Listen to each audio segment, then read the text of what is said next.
اعوذ باللہ من الشیطان الرجیم بسم اللہ الرحمن الرحیم الحمد للہ رب العالمین الرحمن الرحیم مالک یوم الدین ایاک نعبد و ایاک نستعین اهدنا الصراط المستقیم صراط الذین انعمت علیہم غیر المغضوب علیہم ولا الضالین۔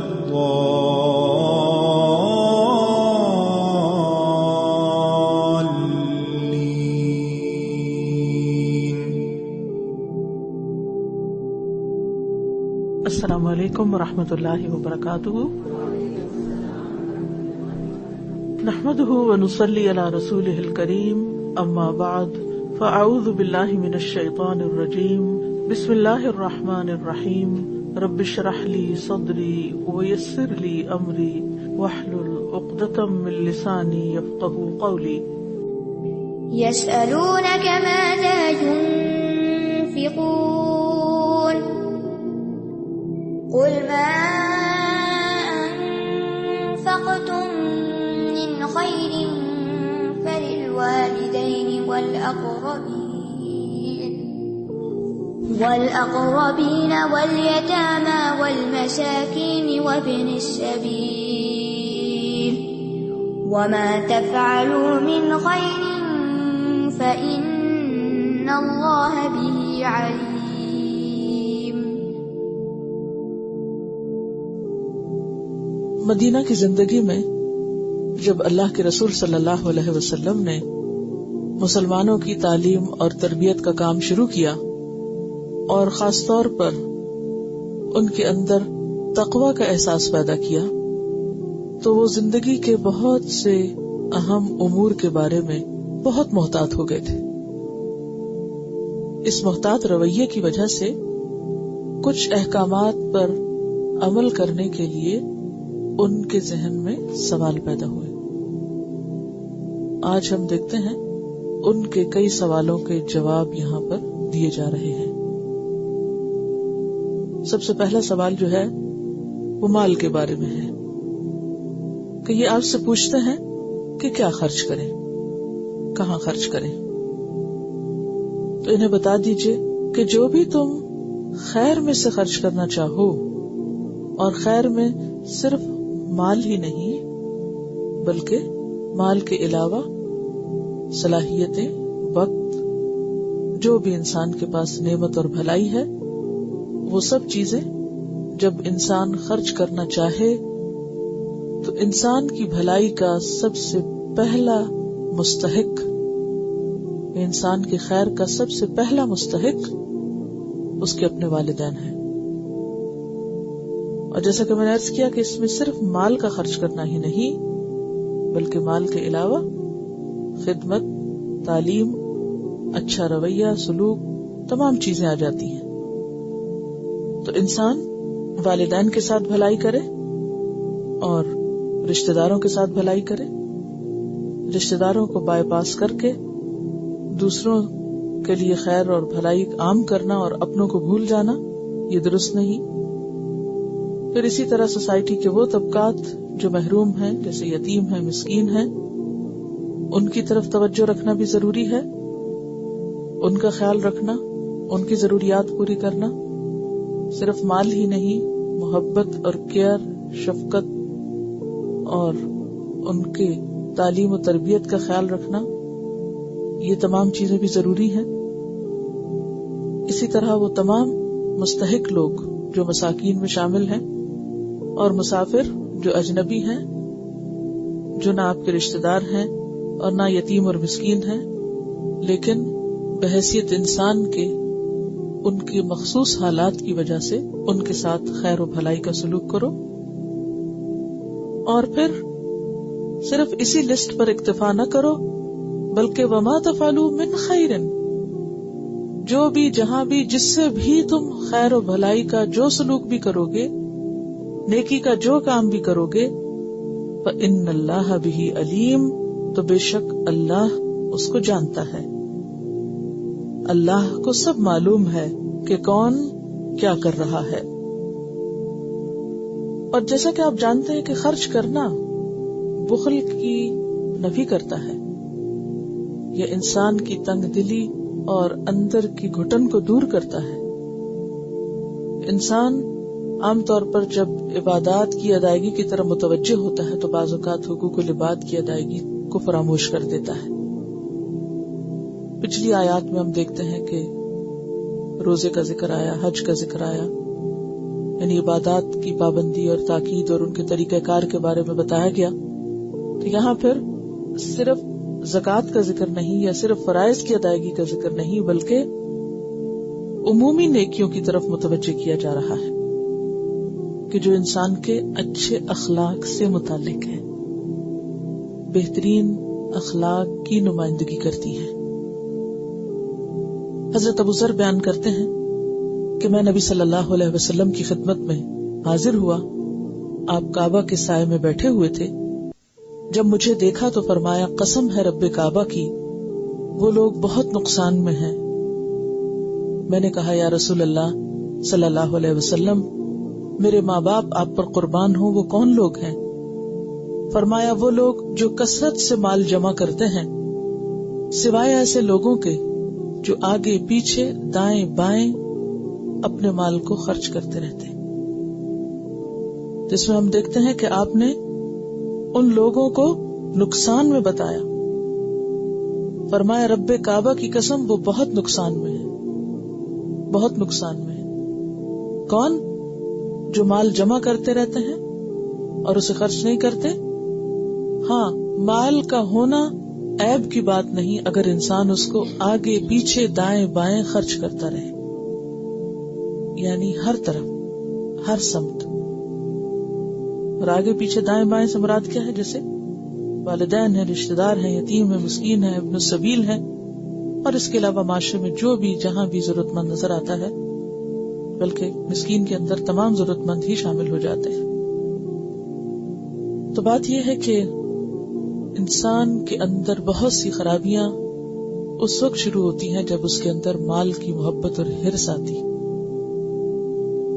اور پھر انسان اسے صرف اپنی ذات یا اپنے گھر والوں کے لیے سمیٹ کر رکھنا چاہتا ہے اور اس خیر کو عام نہیں کرتا.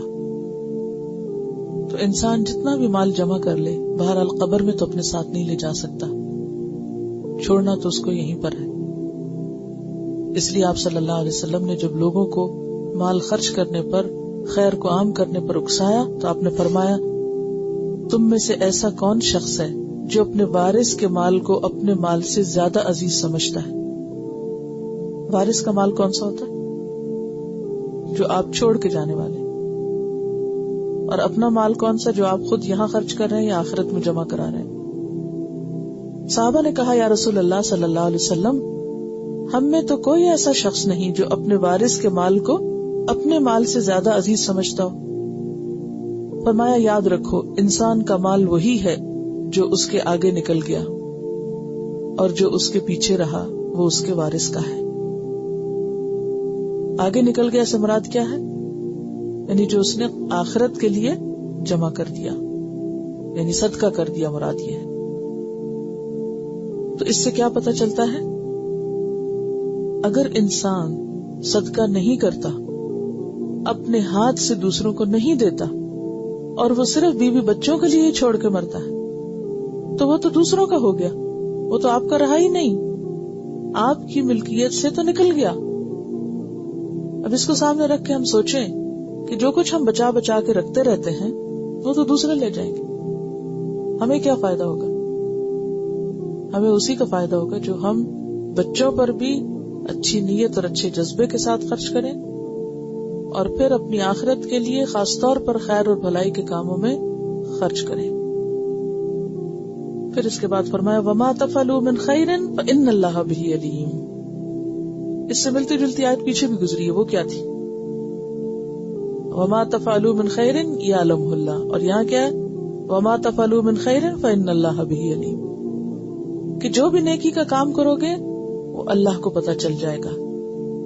لہذا جب مال خرچ کرو اللہ کی خاطر کرو، ان میں سے کسی پر بھی احسان جتانے کو نہیں، کیونکہ جس کو تم دے رہے ہو وہ تو جانتا ہے، اس نے دیکھ لیا، اس نے لکھ لیا، اور وہ تمہیں اس کا اجر دے گا. كتب عليكم القتال وهو كره لكم وعسى أن تكرهوا شيئا وهو خير لكم وعسى أن تحبوا شيئا وهو شر لكم والله يعلم وأنتم لا تعلمون. کتب علیکم القتال، تم پر صرف مال خرچ کرنا ہی نہیں، کچھ اور کام کرنا بھی لازم ہے، اور ان میں سے ایک قتال ہے. یعنی قتال تم پر فرض ہے، لیکن یاد رکھیے کہ قتال مطلقاً فرض نہیں، قتال شروط کے ساتھ فرض ہے، شرط کے ساتھ، کنڈیشنلی فرض ہے. اور وہ کنڈیشنز کیا ہوں؟ نمبر 1، اس کی کوئی حقیقی ضرورت ہو، اور پھر جواباً اس کی تیاری بھی ہو، جسمانی، مالی وغیرہ. اسی لیے ہم دیکھتے ہیں کہ مکہ میں مسلمانوں پر اگرچہ بہت ظلم و ستم ہو رہا تھا، لیکن چونکہ وہ تیار نہیں تھے، اس لیے جب بھی انہوں نے اجازت مانگی اجازت نہیں دی گئی. تو جہاں بھی مسلمان پوری طرح پریپیئرڈ نہ ہو، انہیں ایسی کارروائیوں سے باز رہنا چاہیے. کیوں؟ یعنی اس میں فائدے کی بجائے الٹا نقصان ہوگا.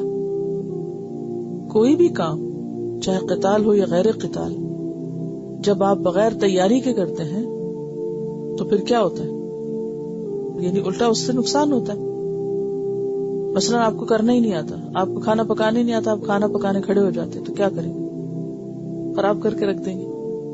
کپڑا کاٹنے بیٹھ جائیں اور پتہ ہی نہیں کیا کاٹنا ہے تو ضائع کر دیں گے. کوئی بھی کام، چاہے گھریلو کام ہو، چھوٹا سا کام ہو یا بڑا کام ہو، تو کسی بھی کام کے کرنے سے پہلے اس کو سیکھنا شرط ہے، اس کی تیاری ضروری ہے. دوسری بات یہ ہے کہ قتال ایک امام کی قیادت میں ہو. ہر کوئی اپنی طرف سے اٹھ کے قتال نہیں کر سکتا، ہر کوئی اٹھ کے جہاد اور جنگ نہیں لڑ سکتا. یعنی امام المسلمین اس کا اعلان کرے گا، کسی ایک حکومت کی سرکردگی میں ہوگا. انڈیویجولز یا گروپس خود سے خود اٹھ کے کاروائیاں شروع کر دیں اور ان کو جہاد یا قتال کا نام دیں تو اس کو جہاد نہیں کہا جائے گا، یہ اس کو قتال نہیں کہا جائے گا جس کا یہاں پر ذکر کیا جا رہا ہے. تو 2 بڑی شرائط ہوئی. نمبر 1 قدرت، کہ آپ کے اندر طاقت ہو، اور نمبر 2 امام اعلان کرے. حدیث میں آتا متفق علیہ حدیث ہے، وَإِذَا اسْتُنْفِرْتُمْ فَانْفِرُوا، جب تمہیں جہاد کے لیے یا قتال کے لیے نکلنے کا کہا جائے تو نکلو، اور اگر تمہیں نہیں کہا جا رہا تو تم خود سے یہ کام نہیں شروع کر سکتے. تو قتال جو ہے انفرادی طور پر کرنے کا کام نہیں. روزہ تو آپ کو انفرادی طور پر رکھنا، نماز بھی اپنی پڑھنی. اسی طرح حج بھی آپ کے اوپر فرض ہوگا تو آپ کو خود جانا ہے. ٹھیک ہے وہ اکٹھے ہو کے کرتے ہیں، لیکن اگر آپ کی استطاعت نہیں تو آپ کو حج پہ نہیں جانا، جس کی ہے وہی جائے گا. لیکن اس کے برعکس قتال جو ہے وہ انڈیویجولز کا ڈیسیژن نہیں، یا ایک ملک کے اندر رہنے والے گروپس کا ڈیسیژن نہیں. یعنی اس کے لیے شرائط کا پورا ہونا ضروری ہے. تو یہ آیت جو ہے ایک خاص کانٹیکس میں نازل ہوئی تھی، اور وہ کانٹیکس کیا تھا؟ جب مسلمان مکہ میں تھے تو اس وقت وہ اس بات کی کی تمنا کرتے تھے یا خواہش کرتے تھے کہ ہم پہ اتنا ظلم ہو رہا ہے اور ہمیں لڑنے کی اجازت ملے تو ہم معلوم نہیں کیا کرتے، لیکن انہیں روکا جاتا تھا کہ نہیں، تم ابھی اس پوزیشن میں نہیں ہو۔ اب ہوا یہ کہ مدینہ میں آ کر جب قتال کا حکم ہوا کہ اب نکلو، اب کیا ہوا؟ وَهُوَ كُرْهٌ لَكُمْ، تم پر فرض کیا گیا اور وہ تمہیں ناپسند ہے، اب تمہارا دل نہیں چاہتا۔ تو ساتھ ہی فرما دیا گیا وَعَسَىٰ أَن تَكْرَهُوا شَيْئًا وَهُوَ خَيْرٌ لَكُمْ، کہ ایک چیز تمہیں اچھی نہ لگتی ہو اور وہی تمہارے لیے اچھی ہو۔ وَعَسَىٰ أَن تُحِبُّوا شَيْئًا، اور ہو سکتا ہے ایک چیز تمہیں بہت پسند ہو، وَهُوَ شَرٌ لَكُمْ، اور وہ تمہارے لیے شر ہو۔ تو پھر انسان صرف اپنی عقل اور اپنی خواہشات کی بنیاد پر کسی چیز کے اچھا یا برا ہونے کا فیصلہ نہ کرے، بلکہ یہ دیکھے کہ اس معاملے میں حکم الہی کیا ہے، کیونکہ واللہ یعلم وانتم لا تعلمون، اللہ جانتا ہے اور تم نہیں جانتے۔ اب دیکھیں کہ جتنی بھی چیزیں فرض ہیں ان میں سے اکثریت ایسی ہے کہ جو لوگوں کو کرنا بہت مشکل لگتی، مثلا نماز۔ خوشی سے کم ہی کسی کو نماز پڑھتے دیکھا گیا ہے کہ جس کو شوق ہو۔ کوئی عام گفتگو میں کم ہی سنے گے کہ کوئی آپ کو یہ کہتا ملے کہ میں تو اکثر نماز کے انتظار میں رہتی ہوں اور میرا تو بہت ہی دل چاہتا ہے کہ میں نماز پڑھا کروں اور مجھے نماز کا بہت شوق ہے۔ یہ جملہ مشکل سے سننے کو ملے گا۔ اچھے بھلے لوگ نماز کا وقت آتا، اذان ہوتی ہے یا تو کہتے ہیں اچھا نماز کا وقت ہو گیا، کرہ لکم، یعنی اٹھنا نہیں چاہتے۔ کیا ہے؟ آسان تکرہوا شیئا وہو خیر لکم، دل نہیں بھی چاہتا تو کرو، ہو سکتا ہے ایک چیز تمہیں اچھی نہ لگتی اور وہی تمہارے حق میں بہتر ہو۔ اور نماز کے کتنے بے شمار فائدے۔ اسی طرح زکوٰۃ، تو لوگوں کو زکوٰۃ دینا موت نظر آتی ہے زکوٰۃ میں، کہ خوشی سے نہیں دیتے، حتیٰ کہ بعض اوقات صرف اس لیے مال نہیں رکھتے کہ زکوٰۃ دینی پڑے گی، کہ مال ہی نہ ہوتا کہ دینی نہ پڑے، یہ زکوٰۃ سے بچ جائیں کسی طرح، یا ایسے ہیلے بہانے کریں گے کہ جس سے زکوٰۃ سے نکل آئیں، بچوں میں بانٹ کے نام لگا کے رکھ دیں گے یا کچھ بھی۔ اسی طرح حج، بہت سے لوگ جن پر حج فرض ہے وہ صرف ڈر کے مارے حج کو نہیں جاتے، بڑا مشکل ہے، اور عموماً لوگ ٹالتے رہتے ہیں، اچھا اب یہ مجبوری، اچھا وہ۔ آپ دیکھیں کہ لوگ ویکیشن پہ چلے جائیں گے انہی مجبوریوں کے ساتھ، بزنس بھی چل رہا ہے، بچوں کو بھی لک آفٹر کیا جا رہا ہے، ویکیشن پہ چلے جائیں گے، رشتہ داروں سے ملنے چلے جائیں گے اور دنیا کے کام کرتے رہیں گے، لیکن حج کی توفیق نہیں ہوتی۔ یعنی جو بھی چیزیں فرض ہیں وہ عموماً انسان کو جو پابندی ہے وہ مشکل لگتی ہے، لیکن ہر ایسی پابندی کے موقع پر، خصوصاً جو اللہ کی طرف سے لگائی گئی ہو یا وہ فرائض جو اللہ کی طرف سے عائد کیے گئے ہوں، اگر ان کو ادا کرنے میں ہمارا دل نہ چاہے تو بھی ہم ادا کریں۔ کیوں؟ آسان تکرہوا شیئا وہو خیر لکم، ہو سکتا ہے وہ چیز تمہیں پسند نہ ہو اور وہی تمہارے لیے اچھی ہو، اسی میں تمہارے لیے بھلائی ہو۔ جیسے پیچھے کہا نا وَلَكُمْ فِي الْقِصَاصِ حَيَاةٌ يَا أُولِي الْأَلْبَابِ، تمہارے لیے قصاص میں زندگی ہے عقل والو۔ بظاہر ایک چیز مشکل ہے، ناپسند ہے، لیکن وہی بہتر ہے، اسی میں فائدہ ہے۔ کیوں؟ واللہ یعلم وانتم لا تعلمون، کیونکہ اللہ کو معلوم ہے، تمہیں معلوم نہیں ہے۔ تو آیت کا خاص مطلب کیا ہے؟ قتال کے کانٹیکسٹ میں۔ عام مطلب کیا ہے؟ تمام عبادات کے کانٹیکسٹ میں، اور نہ صرف تمام عبادات کے کانٹیکسٹ میں بلکہ زندگی کے سارے معاملات میں۔ انسان کی عمومی طور پر جو ویکنس ہے وہ کیا ہے کہ وہ ان کاموں کو خوشی سے کرتا ہے جو اس کی خواہش پر مبنی ہوتے ہیں یا اس کا شوق ہوتے ہیں یا جس میں اس کو انٹرسٹ ہوتا ہے، اور عموماً وہ چیزیں جو انسان کی شہوانی خواہشات کو پورا کرتے ہیں، لیکن جہاں روحانی ترقی کی بات ہوتی ہے یا انسان کی ایمان کی ترقی کی بات ہوتی ہے تو عموماً شیطان ان سب کاموں کو بہت مشکل کر دیتا ہے۔ نماز کے بارے میں قرآن پاک میں آتا ہے وَإِنَّهَا لَكَبِيرَةٌ إِلَّا عَلَى الْخَاشِعِينَ۔ اسی طرح آپ دیکھیے کہ کچھ کام ایسے ہیں کہ جو ہمیں بحیثیت مسلمان کرنے چاہیے. مثلاً آپ کسی سے ناراض ہو گئے, اب اللہ تعالیٰ کیا چاہتا ہے کہ آپ دل کو صاف کریں, معاف کریں, ایک دوسرے کو سلام کریں, ایک دوسرے سے راضی ہو جائیں. اب ہمارا دل نہیں مانتا, ہم کہتے نہیں فلاں شخص نے مجھے اتنا اتنا دکھ پہنچایا ہوا ہے, میں نہیں اس کو معاف کر سکتا. اب انسان کے لیے یہ کیا ہے, دل بالکل نہیں چاہتا, لیکن انسان کیوں کرے معاف؟ اسی میں بھلائی ہے, اسی میں بہتری ہے. اور دل میں بغض رکھنا جو ہے وہ تمہارے لیے نقصان دہ ہے. تو بہت سی چیزیں ہماری مرضی, ہماری پسند, ہماری خواہش اور ہمارے من اور مزاج کے خلاف جاتی, یا کبھی ہماری عقل کے بھی خلاف جاتی ہیں کچھ چیزیں. مجھے اس میں کوئی لاجک نظر نہیں آتی. بھئی نہیں, لاجک کی بات نہیں ہے. واللہ یعلم وانتم لا تعلمون, تمہاری عقل کم ہے. جیسے وہ قرآن پاک میں آتا ہے نا, واللہ اخرجکم من بطون امہاتکم لا تعلمون شیئا, اللہ نے تمہیں تمہاری ماں کے پیٹوں سے نکالا جبکہ تم کچھ بھی نہیں جانتے تھے, کوئی علم نہیں تھا تمہارے پاس.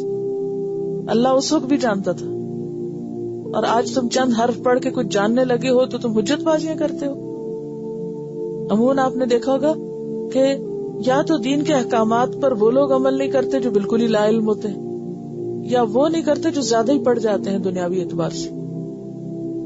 وہ سمجھتے ہیں کہ ہمارا جو علم یا عقل اب ترقی کر چکی ہے, ہمارے سامنے اب یہ جو دین کے احکامات ہیں یہ کوئی بہت بڑی چیز یا فائدے کی نظر نہیں آتے, اور یہ تو بڑی سمپل سی باتیں ہیں اور یہ بڑی عام سی باتیں ہیں, اس لیے یہ ہمارے لیول کی نہیں ہے, یہ فارغ لوگوں کا کام ہے, وہ کیا کریں, ہم اس سے زیادہ بڑے کام کر رہے ہیں. تو بات یہ ہے کہ جس رب نے یہ حکم دیے تھے یا یہ سب تم پر فریضے عائد کیے, وہ زیادہ بہتر جانتا ہے کہ کون سا کام انسان کے لیول سے اوپر ہے یا نیچے ہے, یا اس کے برابر ہے یا اسے کرنا چاہیے. پھر تیسرے درجے پر بھی لیں اس حکم کو. بہت ساری چیزیں زندگی میں ایسی ہو جاتی ہیں کہ جو انسان کو بالکل اچھی نہیں لگتی. کچھ قسمت کے فیصلے, تقدیر کے فیصلے, کچھ سچویشنز, کچھ حالات, کچھ معاملات ایسے ہو جاتے ہیں جو انسان قبول نہیں کر پاتا, یا اس کو اس میں بہت مشکل نظر آتی ہے, یا انسان کو کوئی فائدہ بظاہر نظر نہیں آ رہا ہوتا, یہ انسان ریگریٹ کرتا رہتا ہے یہ غلط فیصلہ ہو گیا ہے. پہلی بات تو یہ ہے کہ کوئی چیز بھی اللہ کے اذن کے بغیر نہیں ہوتی. دوسری بات یہ کہ ہو سکتا ہے ایک چیز کا تمہیں وقتی فوری فائدہ نظر نہ آئے, لیکن آئندہ اگلی دنیا کے لیے یا موت کے بعد کے لیے معلوم نہیں کہ تمہارے لیے کتنی خیر کی چیز ہو, کتنی بھلائی. عموماً انسان جب کوئی چیز سلیکٹ کرتا ہے تو کس چیز کو سامنے رکھتا ہے؟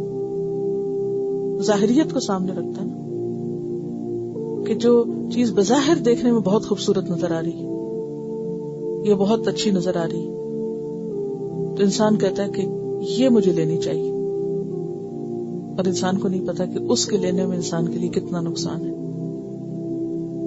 بعض چیزیں بظاہر دیکھنے میں اچھی نہیں لگ رہی, یہ سوٹیبل نہیں لگ رہی, اور ان میں انسان کے لیے کتنی خیر اور کتنی بھلائی.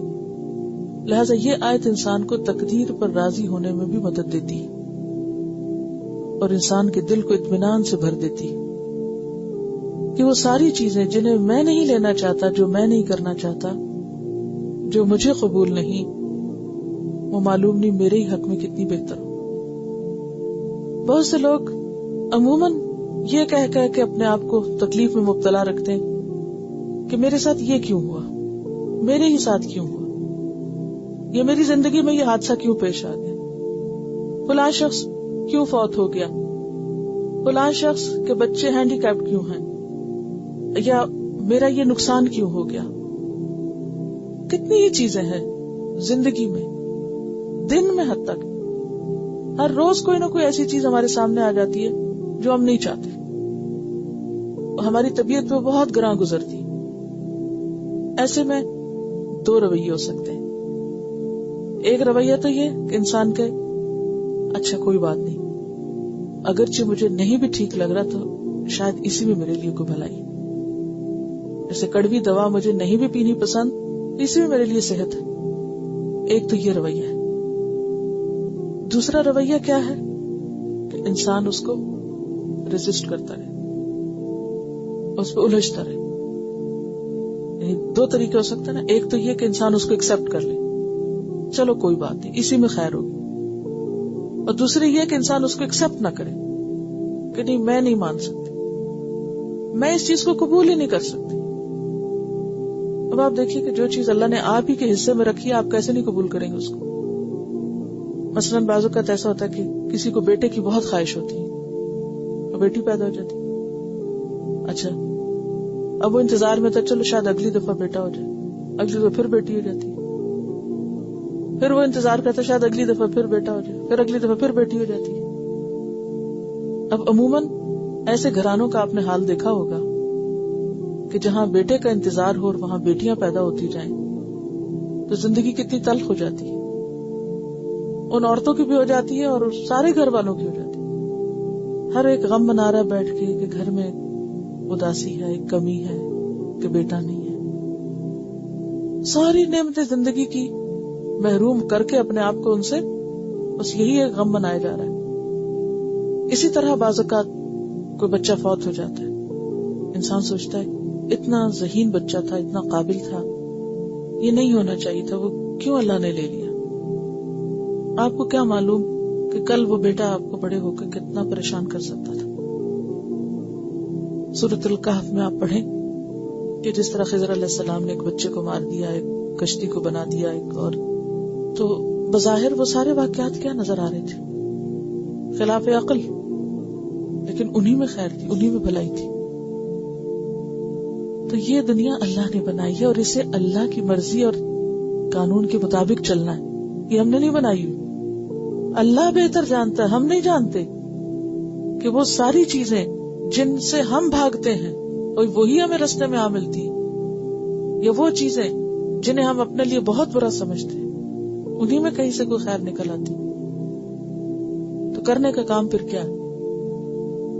نمبر 1 انسان اللہ کی رضا پر راضی ہو جائے، اپنے دل کو مطمئن کر دے. اور نمبر 2 اپنے نفس کی مخالفت میں سکون پائے، نہ کہ موافقت میں. اصل میں یہ موضوع جو ہے یہ بہت ہی ریلیونٹ موضوع ہے اور بہت ہماری عام روزمرہ زندگی سے متعلق ہے. آپ ایسا بھی کر سکتے ہیں کہ اپنی ناپسندیدہ چیزوں کی یا ناپسندیدہ کاموں کی فہرست بنا سکتے ہیں کہ جو چیزیں آپ کو اچھی نہیں لگتی، اور پھر انہی کے اندر آپ خیر بھی تلاش کریں. ایک چیز بظاہر آپ کو اچھی نہیں لگتی مگر اس میں آپ کے لیے کیا خیر ہے. یہ زندگی کی کوئی ایسی چیز جس کو آپ اپنے لیے بہت ہی برا سمجھ رہے تھے اور وہ لیٹر آن آ کے جا کے آپ کو پتا چلا کہ وہ آپ کے لیے بہت اچھی ثابت ہوئی. تو انسان بعض اوقات کچھ چیزوں کو اپنے لیے بالکل اچھا نہیں سمجھتا اور وقتی طور پر بڑی تکلیف سے بھی گزرتا ہے، اور شیطان اسے بار بار احساس دلاتا رہتا ہے دیکھو تمہارے ساتھ یہ بڑا ظلم ہو گیا ہے، دیکھو تمہارے ساتھ بڑی زیادتی ہو گئی، دیکھو تم سے بڑا غلط فیصلہ ہو گیا، دیکھو تم نے کیا کر دیا. ریگریٹس ریگریٹس ریگریٹس، حسرتیں حسرتیں حسرتیں. اور کس قدر حماقت ہوتی ہے کہ وہی چیز الٹیمیٹلی انسان کے حق میں اچھی ثابت ہونے والی ہوتی اور انسان اپنی لا علمی یا کم علمی کی بنیاد پر اسی چیز کو اپنے لیے برا قرار دے رہا ہوتا ہے. تو یہ جہالت ہے نا انسان کی. مطمئن ہونے کا راز کس میں ہے؟ اللہ کے فیصلوں قبول کرنے میں، ایکسپٹ کرنے میں. اللہ کے فیصلے قبول کر لیں. بہت سی مشکلات ایسی ہوتی ہیں کہ جس میں انسان کے لیے آسانی ہے، اور بہت سی آسانیاں ایسی ہیں کہ جس میں الٹیمیٹلی انسان کے لیے نقصان ہے. يسألونك عن الشهر الحرام قتال فيه قل قتال فيه كبير وصد عن سبيل الله وكفر به والمسجد الحرام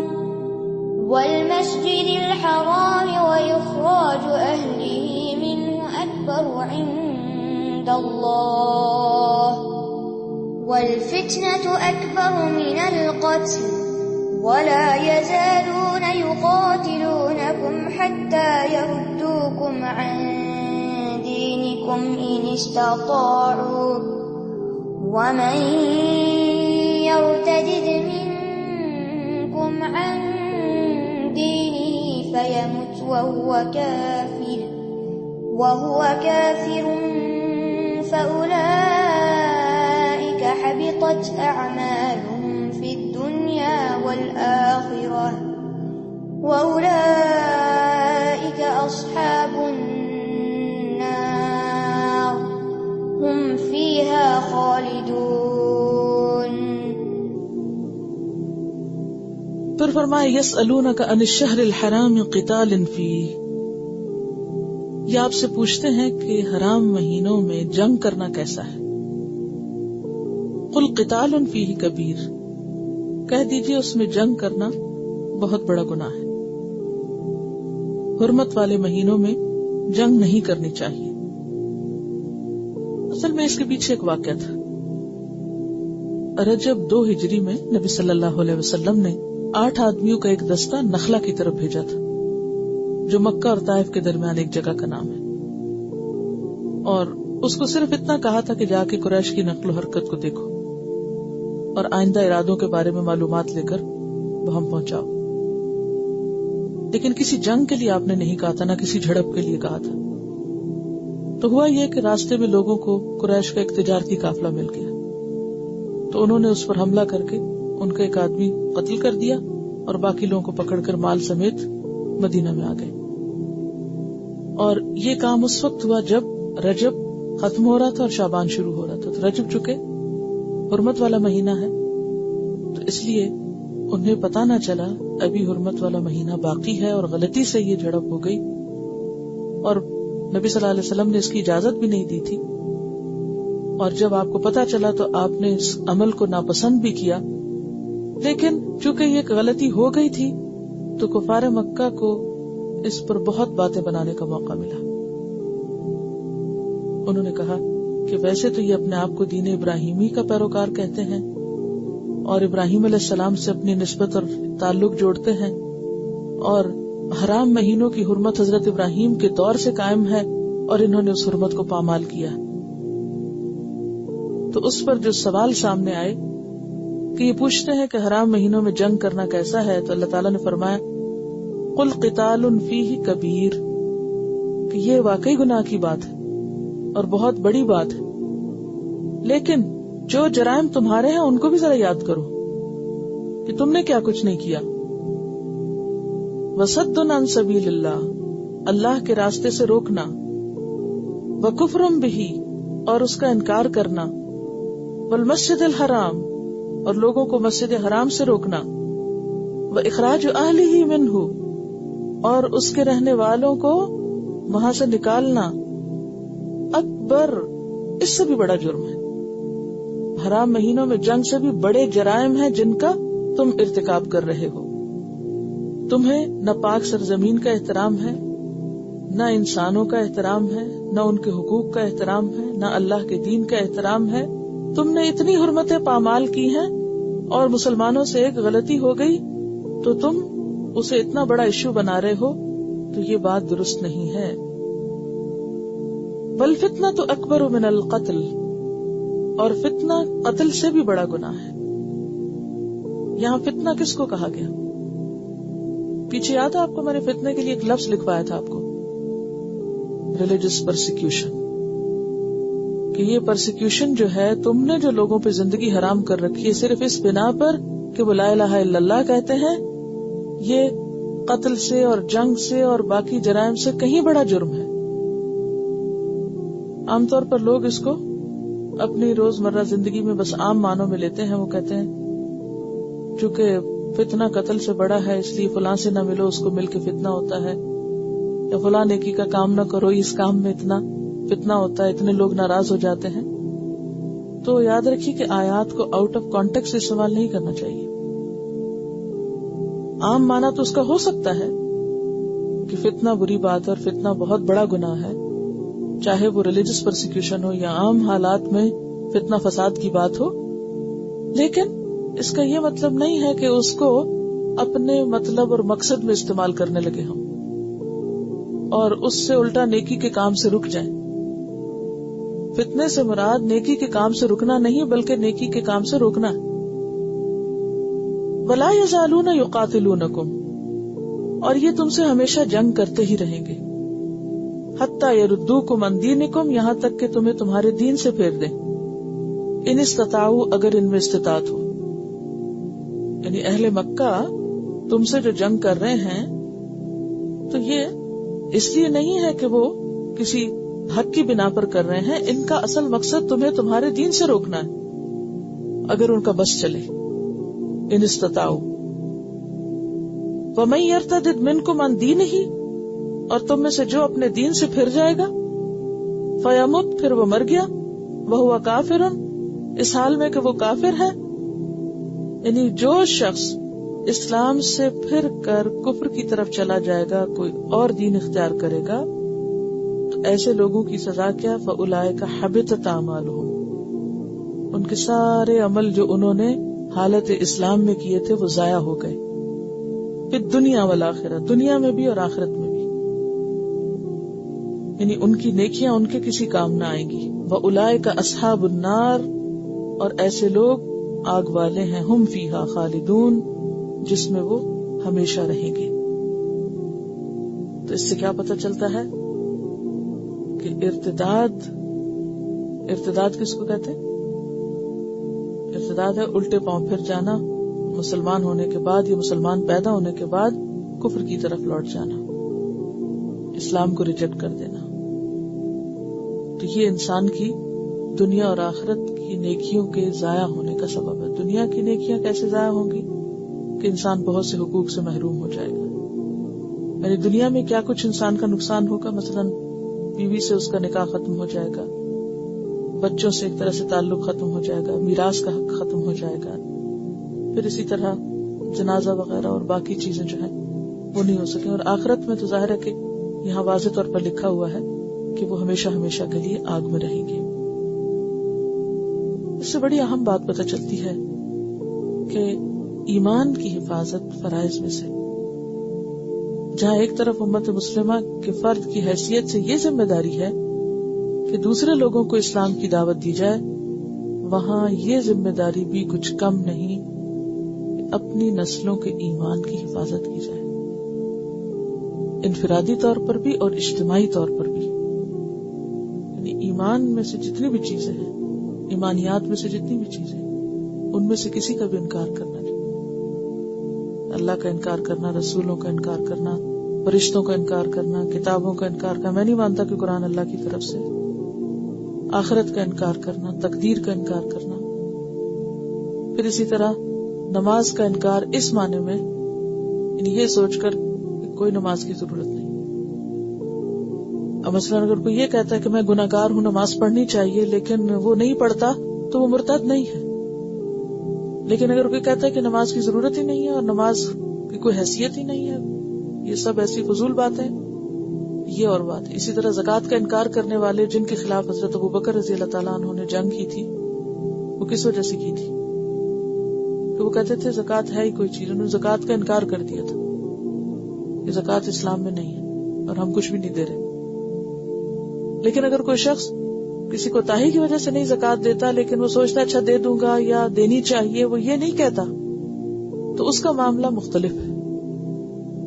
اسی طرح اگر کوئی شخص یہ کہتا ہے کہ حج کی کوئی ضرورت ہی نہیں ہے، تو ایسی صورت میں یہ ارتداد ہے. اور اگر یہ ہے کہ کوئی شخص کہتا ہے کہ اچھا کروں گا محض سستی کر رہا ہے، کرنا چاہتا نیت میں ارادے میں، مگر سستی، تو وہ الگ قصور ہے، وہ الگ گناہ ہے، لیکن وہ مرتد نہیں ہے. ٹھیک ہے. یا کوئی شخص خود یہ کہتا ہے کہ میرا کوئی ریلیجن نہیں، مثلا مسلمان گھرانے میں پیدا ہوا اور وہ کہتا ہے میرا کوئی ریلیجن نہیں، تو یہی ارتداد ہے. إن الذين آمنوا والذين هاجروا وجاهدوا في سبيل الله أولئك يرجون رحمة الله والله غفور رحيم. اس کے برعکس ان الذین آمنوا والذین ہاجروا وجاہدوا فی سبیل اللہ، وہ لوگ جو ایمان لائے اور وہ لوگ جنہوں نے ہجرت کی اور انہوں نے جہاد کیا اللہ کے راستے میں. اب یہاں دیکھیے کہ پیچھے قتال کا لفظ ہے، یہاں جہاد کا لفظ ہے. جہاد کا لفظ جو ہے وہ قتال سے وسیع تر معنی رکھتا ہے. قتال کیا ہے؟ جنگ. یعنی قتال جہاد ہو سکتا ہے مگر جہاد لازمی طور پر قتال کا نام نہیں. جہاد کے لفظ کو مس انڈرسٹوڈ کیا گیا ہے، یعنی کہ صحیح طور پر سمجھا نہیں گیا. جہاد اصل میں جہد سے ہے، کوشش اور طاقت. یعنی اللہ کے دین پر خود عمل کرنے کے لیے یا دوسروں کو اس کی طرف بلانے کے لیے جو کوشش کی جاتی ہے وہ جہاد کہلاتی ہے. وہ زبان سے بھی ہو سکتا ہے، وہ ہاتھ سے بھی ہو سکتا ہے، وہ قلم سے بھی ہو سکتا ہے، وہ علم سے بھی ہو سکتا ہے، وہ قرآن سے بھی ہو سکتا ہے، جیسے قرآن پاک میں آتا ہے وَجَاهِدْهُمْ بِهِ جِهَادًا كَبِيرًا. تو وہاں بِهِ سے مراد قرآن ہے، یعنی قرآن کی تعلیم کو عام کرنا بھی جہاد ہے. تو قتال کو جہاد کہہ سکتے ہیں، لیکن ہر جہاد قتال نہیں ہوتا. یعنی جہاد کا معنی جنگ نہیں ہے، سمجھ گئے؟ یہ اسی طرح ہے جیسے کوا کالا ہوتا ہے لیکن ہر کالی چیز کوا نہیں ہوتی، یہ معنی ہے. یعنی ہر وہ جنگ جو اللہ کی خاطر لڑی جائے گی وہ جہاد تو کہلائے گی، لیکن جہاد جنگ نہیں کہلائے گا. جہاد اور جنگ میں فرق ہے. جنگ جہاد کا صرف ایک حصہ ہے، جہاد اس سے وسیع تر چیز. جہاد ہے کیا پھر؟ کس چیز کی کوشش؟ اللہ کے دین پر عمل کرنے کی اور اس کو عام کرنے کی کوشش. مثلاً اگر آپ اپنے آپ کو دین پر جما رہے ہیں تو آپ کیا کر رہے ہیں؟ جہاد بالنفس کر رہے ہیں. ٹھیک ہے. اسی طرح اگر آپ کسی اور کو دین کی طرف بلا رہے ہیں تو یہ بھی جہاد ہے. اس میں آپ اس کو زبان سے کہتے ہیں، کوئی کتاب دے کے، کوئی تعلیم دے کر. تو بات یہ ہے کہ بنیادی طور پر جب آپ کہتے ہیں کہ یا رب ہمیں سیدھے راستے پہ چلا، آپ سیدھے راستے پہ چلنا چاہتے ہیں. جب آپ چلنے لگتے ہیں تو آپ کے آگے رکاوٹ آ جاتی ہے. سب سے پہلے اپنے ہی نفس کی. آپ کو اپنا ہی دل نہیں چاہتا، ہر چیز بھاری لگتی ہے، بوجھ لگتی ہے، کرہن لکم. آپ اس کو کاٹتے، اس بیریئر کو، آگے نکلتے ہیں. شیطان کے وسوسے آتے ہیں، کچھ کرنے لگتا ہے تو فوراً شیطان سوار ہو جاتا ہے، اس کو ہٹاتے ہیں. پیئر پریشر آ جاتا ہے، اس کو ہٹاتے ہیں. تو زندگی کے ہر مرحلے پر آپ کے اپنے بچے آپ کے پاؤں پکڑ لیتے ہیں، بعض وقت کام نہیں کرنے دیتے. آپ کے عزیز دوست، رشتہ دار، آپ کا معاشرہ. تو ہر وہ رکاوٹ جو اللہ کے راستے پہ چلنے یا دوسروں کو چلانے میں آ جاتی ہے، اس کو ہٹانے کا نام جہاد ہے. اللہ کے راستے پہ خود چلنا یا دوسروں کو چلانا. اس چلنے میں، اللہ کے راستے پر چلنے میں کوئی بھی رکاوٹ جو آئے، اس رکاوٹ کو ہٹانے کا نام جہاد ہے. اور آخری درجے پر اگر کوئی اس کے لیے تلوار یا توپ اٹھاتا ہے تو وہ دراصل کیا کر رہا ہے؟ رکاوٹ دور کر رہا ہے، پرسیکیوشن کو ختم کر رہا ہے. تو یہاں پر کیا فرمایا کہ وہ لوگ جو اللہ کے راستے میں ہجرت اور جہاد کرتے ہیں. حضرت ابو موسیٰ اشعری فرماتے ہیں ایک شخص نے آپ کی خدمت میں حاضر ہو کر پوچھا کہ اللہ کے رسول صلی اللہ علیہ وسلم، کوئی شخص لوٹ حاصل کرنے کے لیے لڑتا ہے، کوئی ناموری کے لیے، کوئی بہادری جتانے کے لیے، کوئی غیرت کے لیے، ان میں سے اللہ کی راہ میں کون لڑتا ہے؟ آپ نے اپنا سر اوپر اٹھایا اور فرمایا، جو اس نیت سے لڑے کہ اللہ کا کلمہ بلند ہو، وہ اللہ کے راستے میں لڑتا ہے. یعنی اللہ کی خاطر جنگ کرنا ہی جہاد ہے، نہ کہ وطن اور قوم اور مال اور دنیا کے ریسورسز پہ قبضہ کرنے کے لیے لڑنا. یہ جہاد نہیں ہے. تو یہاں فی سبیل اللہ کی شرط لگائی گئی کہ خالص اللہ کی رضا میں. ایک اور روایت میں آتا ہے کہ ایک شخص نے پوچھا یا رسول اللہ صلی اللہ علیہ وسلم، جو شخص مالی فائدے پانے کے لیے جنگ کرتا ہے، یعنی مال کہیں سے ہتھیانے کے لیے، اسے کیا ملے گا؟ فرمایا کچھ نہیں ملے گا. سائل نے اس پر بہت تعجب کا اظہار کیا، دوبارہ آ کے یہ سوال کیا. آپ نے دوبارہ وہی جواب دیا. اس کا پھر اطمینان نہ ہوا. تیسری اور چوتھی بار پلٹ کے ایک ہی سوال کرتا رہا کہ اگر کوئی شخص مال حاصل کرنے کے لیے، لوٹ مار کرنے کے لیے جنگ کرتا ہے تو اس کو کیا ملے گا؟ آپ نے اس کے تعجب کی وجہ کو بھانپ لیا. پھر فرمایا اللہ تعالیٰ کوئی عمل اس وقت تک قبول نہیں کرتا جب تک کہ وہ خاص اس کی خوشی کے لیے اور اس کی رضا کے لیے نہ کیا جائے. تو اسلام میں جنگ بھی جو ہے اس کا بھی کانسیپٹ کیا ہے بیسیکلی کہ وہ صرف اللہ کے کلمے کو بلند کرنے کے لیے ہو، دین کے راستے میں آنے والی رکاوٹ کو دور کرنے کے لیے. ورنہ اگر کوئی شخص یا کوئی حکومت اپنے ملک کی سرحدیں وسیع کرنے کے لیے کہ اس علاقے کو بھی ہتھیا کے اپنے ملک کا حصہ بنا لے، اس کو بھی چونکہ وہاں تیل نکلتا ہے اس لیے اس پہ بھی حملہ کر کے اس کو اپنے حصے میں شامل کر لیں، یا فلاں ملک میں یہ ریسورسز ہیں وہاں بھی ہم جنگ کر کے ان کو اپنے ہتھیا لے، تو اس کو اسلام میں جہاد نہیں کہا جاتا اور نہ ہی یہ فی سبیل اللہ ہوتی ہے. یہ پھر کس کے راستے میں ہوتی ہے؟ کس راستے میں؟ دنیا کا مال حاصل کرنے میں.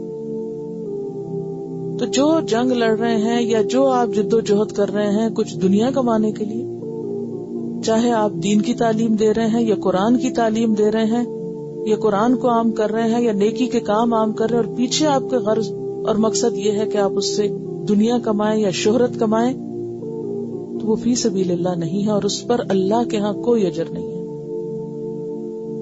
تو یہاں پر کیا فرمایا؟ ہجرت اور جہاد اللہ کے راستے میں کرو. جو ایسا کرتے ہیں اولئک یرجون رحمت اللہ، یہی لوگ اللہ کی رحمت کی امید رکھتے ہیں. کیا مطلب؟ یعنی جنت کے امیدوار ہیں. واللہ غفور الرحیم، اور اللہ غفور الرحیم ہے. یعنی ایک مسلمان کے لیے ان ساری کوششوں کا عوض معاوضہ نیت میں کیا ہونا چاہیے کہ بدلے میں کیا ملے ہمیں؟ جنت، اللہ کی رضا. کیونکہ جنت میں جائیں گے تو تبھی اللہ کا دیدار بھی ہو سکے گا نا، باہر تو نہیں ہوگا. تو اس کے لیے چاہے مال خرچ کریں، چاہے قلم استعمال کریں، چاہے آپ اپنی کوئی اسکل استعمال کریں، کچھ بھی کریں، وہ سب جہاد شمار ہوگا. شرط یہ کہ اللہ کی رضا مقصود ہو.